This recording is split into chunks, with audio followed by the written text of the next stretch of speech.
how do you guys like stand out from the crowd? I mean, one of the things that it's kind of dawned on me as I've seen all these emails come through, it's all kind of the similar pitch, right? It's like we buy businesses, we'll help you cash out, we'll pay top dollar.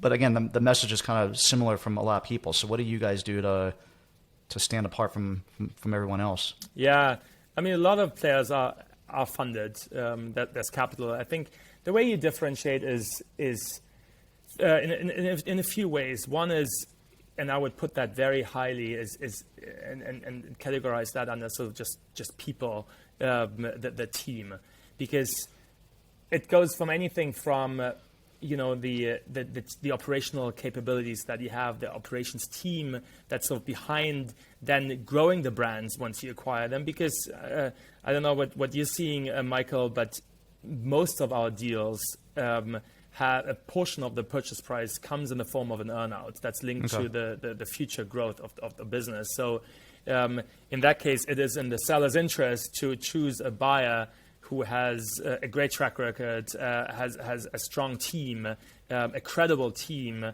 and is in a great position to maximize the growth post-acquisition.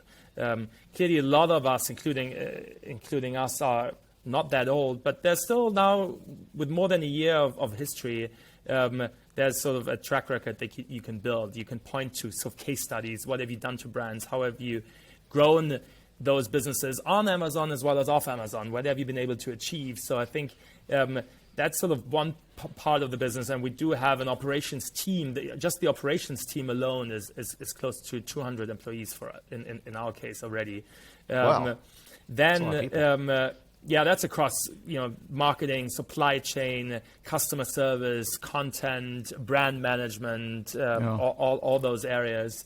And then it's also the technology that you build, basically your capabilities to grow. What can you do with the businesses? A little bit similar to why an investor would invest in a SellerX or in any aggregator. What do they look for? They look for sort of the strongest team that can execute and can achieve sort of growth of the businesses that you buy. And that's really what we focus on. We see this as a consumer business, and that's sort of the DNA of our company.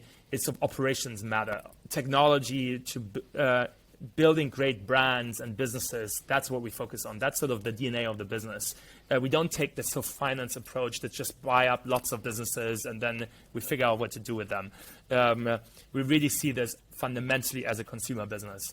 And then I think it's the reputation that I mentioned and the credibility, the ability to run smooth, fair, transparent processes and get them to conclusion, because that's also what the sellers then rely on.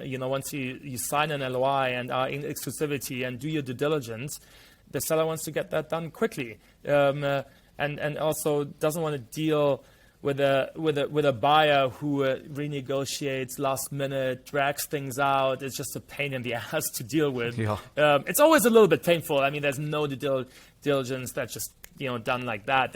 It's always going to be a painful process. It's always a painful. No one ever looks forward to their proctology exam. So exactly. But you can make it less painful as a buyer, and I think a lot of that comes also with experience. Prior to as I mentioned, prior to starting SellerX, I have acquired more than 100 smaller businesses. There's a lot you can learn that you do learn from doing a lot of these deals. And you figure out a way to streamline those processes to make them a little bit less painful. And you also, most importantly, really focus on what matters. There's lots of things you could also diligence, but there's several things that really matter, and let's focus on that. And that is one of the great things about an FBA business, is it is definitely a lot easier to diligence than a non-Amazon business or just other businesses in general. I mean, you get access to the Amazon account. The data is impossible to fib.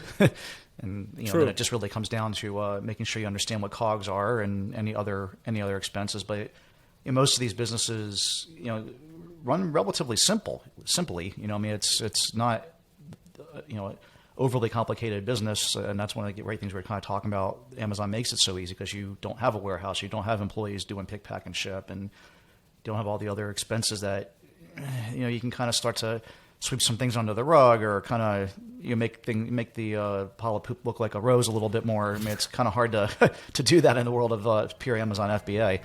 True, very true, absolutely. Yeah.